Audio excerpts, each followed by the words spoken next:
ഹരികൃഷ്ണ. ഓം ശ്രീ മഹാദേവ്യൈ നമ.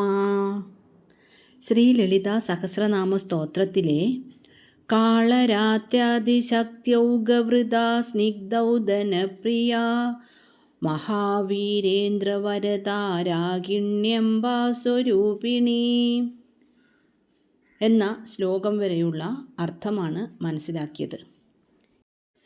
ഇനി മണിപൂരാബ്ജനിലയ വദനത്രയ സംയുത വജ്രാധികായുധോപേത ഡാമര്യാദിഭിരാവൃത എന്ന 102 ശ്ലോകത്തിലെ ആദ്യത്തെ നാമമായ മണിപൂരാബ്ജനിലയ, അതായത് ദേവിയുടെ 495 നാമമായ മണിപൂരാബ്ജനിലയ, മണിപൂരത്തിലെ 10 ഇതളുകളുള്ള താമരയിൽ സ്ഥിതി ചെയ്യുന്നവൾ. ഹൃദയത്തിൽ നിന്ന് അമ്മ നേരെ താഴേക്ക് നാഭിയിലേക്കാണ് വരുന്നത്. നാഭിക്ക് നേരെ പിന്നിലായി നട്ടെല്ലിൽ സ്ഥിതി ചെയ്യുന്ന ഈ കേന്ദ്രത്തിൽ വസിക്കുന്നവളാണ് അമ്മ.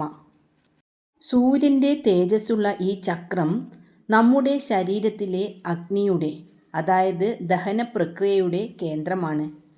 മണികൾ പോലെ തിളങ്ങുന്ന ചക്രമായതുകൊണ്ടാണ് ഇതിന് മണിപൂരകം എന്ന പേര് ലഭിച്ചത്.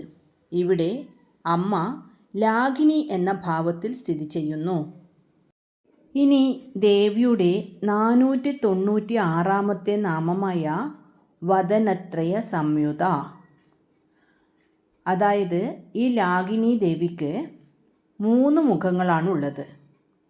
പ്രകൃതിയിലെ 3 ഗുണങ്ങളായ സത്വം, രജസ്, തമസ് എന്നിവയെയാണ് ഈ 3 മുഖങ്ങൾ സൂചിപ്പിക്കുന്നത്.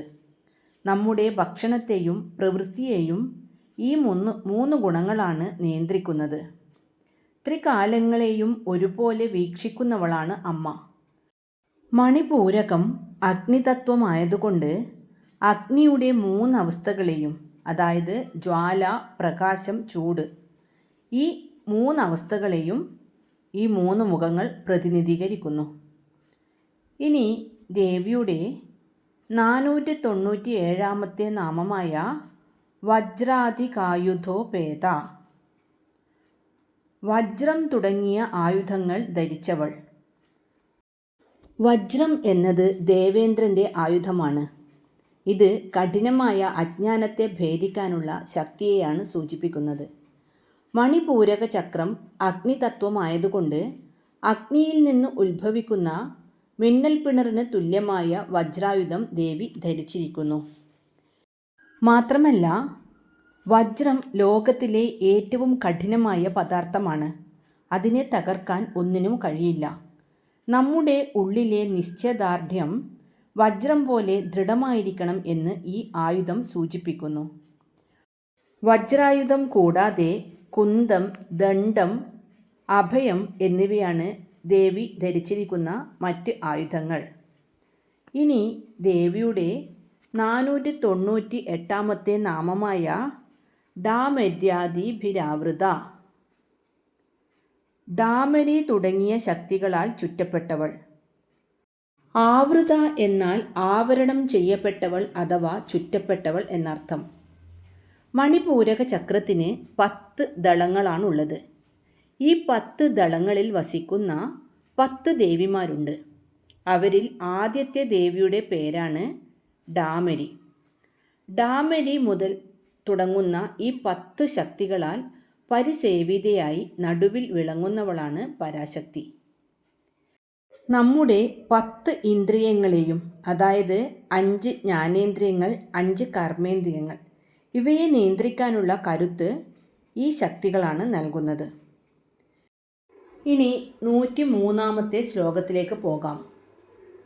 രക്തവർണ മാംസനിഷ്ഠ ഗുഡാന പ്രീതമാനസ സമസ്തഭക്ത സുഗത ലാഗിന്യംബാസ്വരൂപിണി. ഈ ശ്ലോകത്തിലെ ആദ്യത്തെ നാമമായ രക്തവർണ, അതായത് ദേവിയുടെ 499 നാമമായ രക്തവർണ, ചുവന്ന നിറത്തോടു കൂടിയവളാണ് ലാഗിനി ദേവി. മണിപൂരകം അഗ്നിതത്വമായതുകൊണ്ട് ജ്വലിക്കുന്ന തീയുടെ നിറമാണ് ഇവിടെ അമ്മയ്ക്കുള്ളത്. ഇത് ഉജ്ജ്വലമായ ഊർജത്തെയും തേജസ്സിനെയും സൂചിപ്പിക്കുന്നു. ഇനി നമ്മൾ ദേവിയുടെ 500ാമത്തെ നാമത്തിലേക്കാണ് കടക്കുന്നത്. അതായത് അമ്മയുടെ പകുതി നാമങ്ങളുടെ അർത്ഥം നമ്മൾ മനസ്സിലാക്കി കഴിഞ്ഞു. ഇനി 500ാമത്തെ നാമമായ മാംസനിഷ്ഠ. മാംസധാതുവിൻ്റെ അടിസ്ഥാന ദേവതയായിട്ടാണ് ലാഗിനി ദേവി ഇരിക്കുന്നത്. നമ്മുടെ ശരീരത്തിന് ആകൃതിയും കരുത്തും നൽകുന്ന മാംസപേശികളിലെ ചൈതന്യമാണ് ദേവി. ശരീരത്തിലെ ചലനങ്ങളെയും കരുത്തിനെയും നിയന്ത്രിക്കുന്നത് മാംസപേശികളാണല്ലോ. മണിപൂരക ചക്രത്തിലെ ഉപാസനയിലൂടെ ഒരാൾക്ക് ശാരീരികമായ കരുത്തും ആത്മവീര്യവും ലഭിക്കുമെന്ന് ഇത് സൂചിപ്പിക്കുന്നു. ആയുർവേദപ്രകാരം 7 ധാതുക്കളിൽ, അതായത് സപ്തധാതുക്കളിൽ 3ാമത്തേതാണ് മാംസം. രക്തത്തിൽ നിന്നാണ് മാംസം ഉണ്ടാകുന്നത്. മണിപൂരക ചക്രം ദഹനത്തിൻ്റെ കേന്ദ്രമാണെന്ന് നമ്മൾ കണ്ടല്ലോ. നാം കഴിക്കുന്ന ആഹാരം ദഹിച്ച് രക്തമായി മാറി അത് മാംസമായി മാറുന്ന പ്രക്രിയയ്ക്ക് ആധാരമായ അഗ്നി ഇവിടെയാണ് സ്ഥിതി ചെയ്യുന്നത്. ആ അഗ്നിയുടെ ദേവതയാണ് ലാഗിനി ദേവി. ഇനി ദേവിയുടെ 501ാമത്തെ നാമമായ ഗുഡാനപ്രീത മാനസ. ഗുഡം എന്നാൽ ശർക്കര. ശർക്കര പായസം തുടങ്ങിയ മധുരമായ അന്നങ്ങളിൽ പ്രീതിയാകുന്നവളാണ് ലാഗിനി ദേവി. ശർക്കര ഇരുമ്പ് സത്തിന് ഉത്തമമാണ്. ഇത് ശരീരത്തിലെ പേശികൾക്കും രക്തത്തിനും കരുത്തു നൽകുന്നു. ഇനി ദേവിയുടെ 502ാമത്തെ നാമമായ സമസ്ത ഭക്ത സുഖത. എല്ലാ ഭക്തർക്കും സുഖം നൽകുന്നവൾ.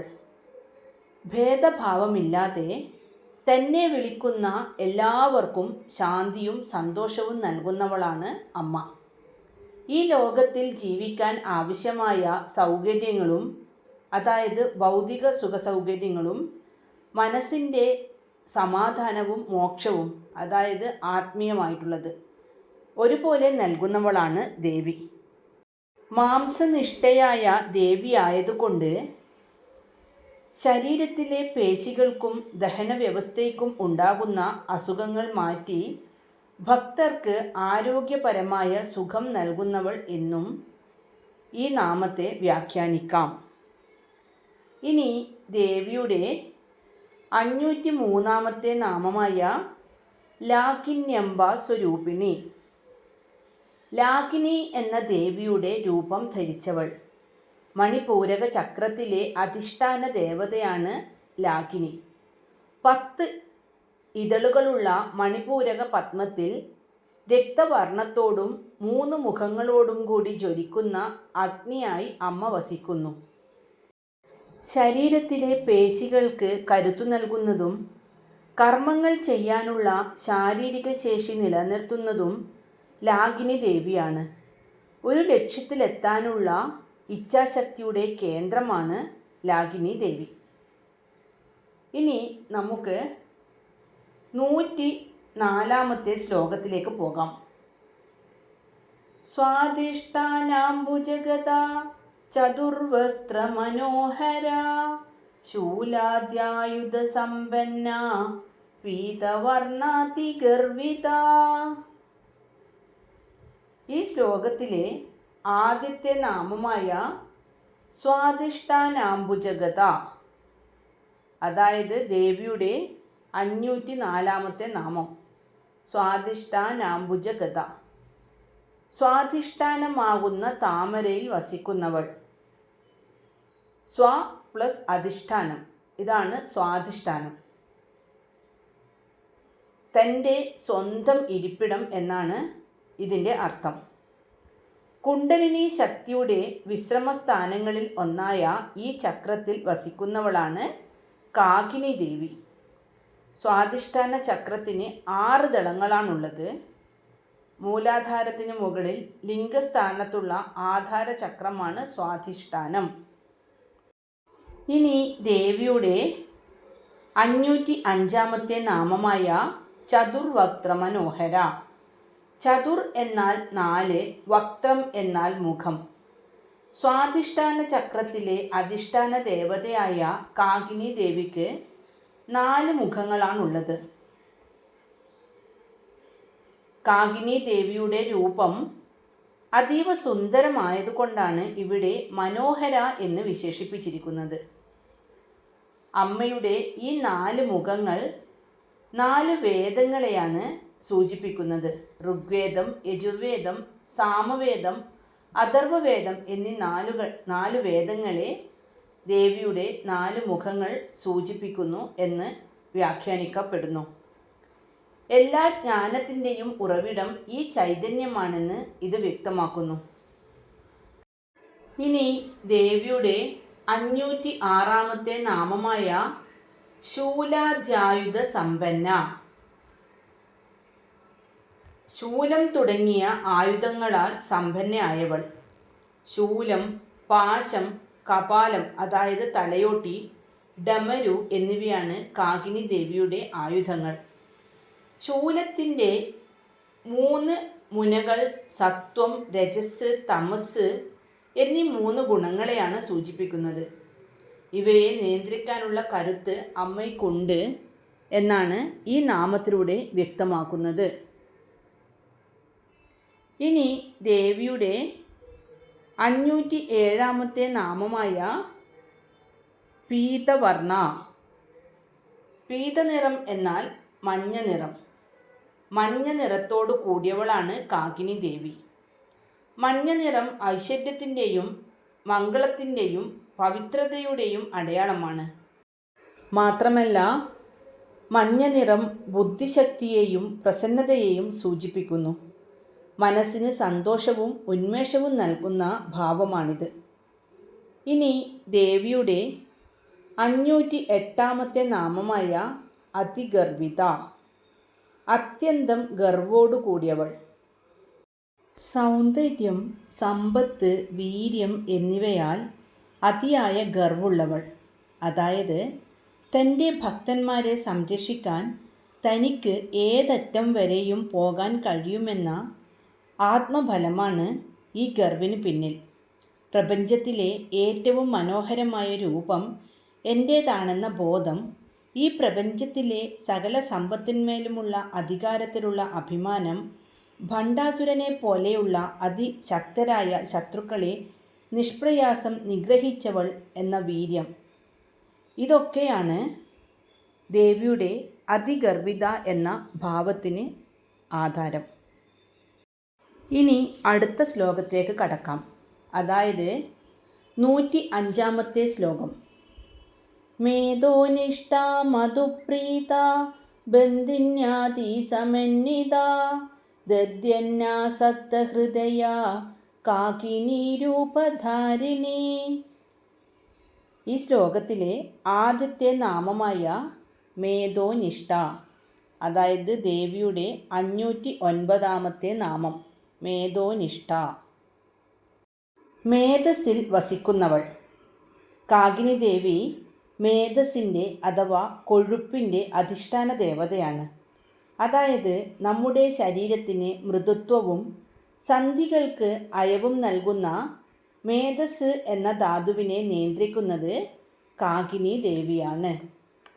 ശരീരത്തിന് ആവശ്യമുള്ളപ്പോൾ ഉപയോഗിക്കാനായി ഊർജം സംഭരിച്ചു വയ്ക്കുന്നത് മേധസ്സിലാണ്. ആ സംഭരിക്കപ്പെട്ട ഊർജത്തിൻ്റെ രൂപമാണ് സ്വാധിഷ്ഠാനത്തിലെ കാകിനി ദേവി. ശരീരത്തിലെ സന്ധികൾക്കും അവയവങ്ങൾക്കും ആവശ്യമായ സ്നിഗ്ധത നൽകുന്നത് മേധസ്സാണ്. ഈ പ്രവർത്തനത്തെ നിയന്ത്രിക്കുന്നത് കാകിനി ദേവിയാണ്. സ്വാധിഷ്ഠാനം ജലതത്വമാണ്. ഇനി ദേവിയുടെ 510 നാമമായ മധുപ്രീത. തേൻ ഇഷ്ടപ്പെടുന്നവളാണ് കാകിനി ദേവി. സ്വാധിഷ്ഠാന ചക്രത്തിൽ അമ്മയ്ക്ക് സമർപ്പിക്കേണ്ട പ്രിയപ്പെട്ട പദാർത്ഥമാണ് തേൻ. തേൻ ഒരിക്കലും കേടുവരാത്തതാണ്. അതുപോലെ ഭക്തർക്ക് ശാശ്വതമായ സുഖം നൽകുന്നവളാണ് മധുപ്രീതയായ കാകിനി ദേവി. നമ്മുടെ സംസാരത്തിലും പ്രവൃത്തിയിലും തേനിൻ്റെ മാധുര്യമുണ്ടെങ്കിൽ മാത്രമേ അമ്മ പ്രീതയാവുകയുള്ളൂ. നമ്മൾ മറ്റുള്ളവരോട് മധുരമായി പെരുമാറണം എന്ന് ഈ നാമം അർത്ഥമാക്കുന്നു. ഇനി ദേവിയുടെ 511 നാമമായ ബന്ധിന്യാദി സമന്വിത. ബന്ധിനി പ്ലസ് ആദി പ്ലസ് സമന്വിത. ബന്ധിനി മുതലായ ശക്തികളാൽ ചുറ്റപ്പെട്ടവൾ. സ്വാധിഷ്ഠാന ചക്രത്തിന് 6 ദളങ്ങളാണുള്ളത്. ഈ 6 ദളങ്ങളിലും വസിക്കുന്ന 6 പ്രധാന ശക്തികളുണ്ട്. അവരിൽ ആദ്യത്തെ ദേവിയുടെ പേരാണ് ബന്ധിനി. ബന്ധിനി മുതൽ തുടങ്ങുന്ന ഈ 6 ശക്തികളാൽ ചുറ്റപ്പെട്ട് മധ്യത്തിൽ വസിക്കുന്നവളാണ് പരാശക്തി. നമ്മുടെ ഉപബോധ മനസ്സിലെ ഭയത്തെയും ആഗ്രഹത്തെയും നിയന്ത്രിക്കാൻ ഈ 6 ശക്തികൾ സഹായിക്കുന്നു. ഇനി ദേവിയുടെ 512 നാമമായ ദധ്യന്ന സക്തഹൃദയ. ദധി പ്ലസ് അന്ന പ്ലസ് സക്തഹൃദയ. ദധി എന്നാൽ തൈര് എന്നാണ് അർത്ഥം. അന്നം എന്നാൽ ചോറ്. തൈര് ചേർത്ത അന്നം നിവേദ്യമായി സ്വീകരിക്കുന്നതിൽ അതീവ താൽപ്പര്യമുള്ളവളാണ് ദേവി. സ്വാധിഷ്ഠാന ചക്രം ജലം എന്ന മൂലകവുമായി ബന്ധപ്പെട്ടിരിക്കുന്നു. തൈര് ജലാംശമുള്ളതും ശരീരത്തിന് തണുപ്പ് നൽകുന്നതുമായ ഒന്നാണ്. അഗ്നിതത്വമായ മണിപൂരകത്തിന് താഴെ ജലതത്വത്തിൻ്റെ കേന്ദ്രമായതുകൊണ്ട് അവിടുത്തെ ദേവിക്ക് തണുപ്പുള്ള ദധ്യന്നം പ്രിയങ്കരമാകുന്നു. മാത്രമല്ല തൈര് ചേർത്ത അന്നം ലളിതവും ദഹിക്കാൻ എളുപ്പമുള്ളതുമാണ്. ഇത് മനസ്സിനെ ശാന്തമാക്കാനും ഏകാഗ്രത വർദ്ധിപ്പിക്കാനും സഹായിക്കുന്ന സത്വഗുണമുള്ള ആഹാരമായി കണക്കാക്കപ്പെടുന്നു. വെളുത്ത നിറമുള്ള തൈര് ശുദ്ധിയുടെ അടയാളമാണ്. നമ്മുടെ ചിന്തകൾ തൈര് പോലെ വെളുത്തതും മായം കലരാത്തതുമാകണം. ഇനി ദേവിയുടെ 513 നാമമായ കാകിനി രൂപധാരിണി. കാകിനി എന്ന രൂപം ധരിച്ചവൾ. സ്വാധിഷ്ഠാന ചക്രത്തിലെ അധിഷ്ഠാന ദേവതയെ കാകിനി എന്നാണ് വിളിക്കുന്നത്. ലളിതാംബിക തന്നെ ഈ ചക്രത്തിൽ 4 മുഖങ്ങളോടും മഞ്ഞ നിറത്തോടും കൂടി കാകിനി എന്ന ഭാവത്തിൽ വസിക്കുന്നു. സ്വാധിഷ്ഠാന ചക്രത്തിലെ സൃഷ്ടിപരമായ ഊർജത്തെ നിയന്ത്രിക്കുന്നത് അമ്മയുടെ ഈ കാകിനി ഭാവമാണ്. കുണ്ഡലിനി ശക്തി, വിശുദ്ധി, അനാഹതം, മണിപൂരകം എന്നീ ചക്രങ്ങൾ പിന്നിട്ട് ഇപ്പോൾ സ്വാധിഷ്ഠാനത്തിൽ കാകിനിയായി വിരാജിക്കുന്നു. ഇന്ന് അർത്ഥം മനസ്സിലാക്കിയ ശ്ലോകങ്ങൾ നമുക്കൊന്ന് ചൊല്ലി നോക്കാം. മണിപൂരാബ്ജനിലയാ വദനത്രയ സംയുത വജ്രാദികായുധോപേതാഡാമര്യാദിഭിരാവൃത രക്തവർണാ മാംസനിഷ്ഠാ ഗുഢാന പ്രീതമാനസ സമസ്തഭക്തസുഗതാലാകിന്യംബാ സ്വരൂപിണീ സ്വാധിഷ്ഠാനാംബുജഗദാ ചതുർവക്ത്രമനോഹരാ ശൂലാദ്യായുധസമ്പന്നാ പീതവർണാതിഗർവിതാ മേധോനിഷ്ഠാ മധുപ്രീതാ ബന്ധിന്യാദി സമന്വിതാ ദധ്യന്നാസക്തഹൃദയാ കാകിനി രൂപധാരിണി. ഓം ശ്രീ മഹാദേവ്യൈ നമഃ. ഹരേ കൃഷ്ണ.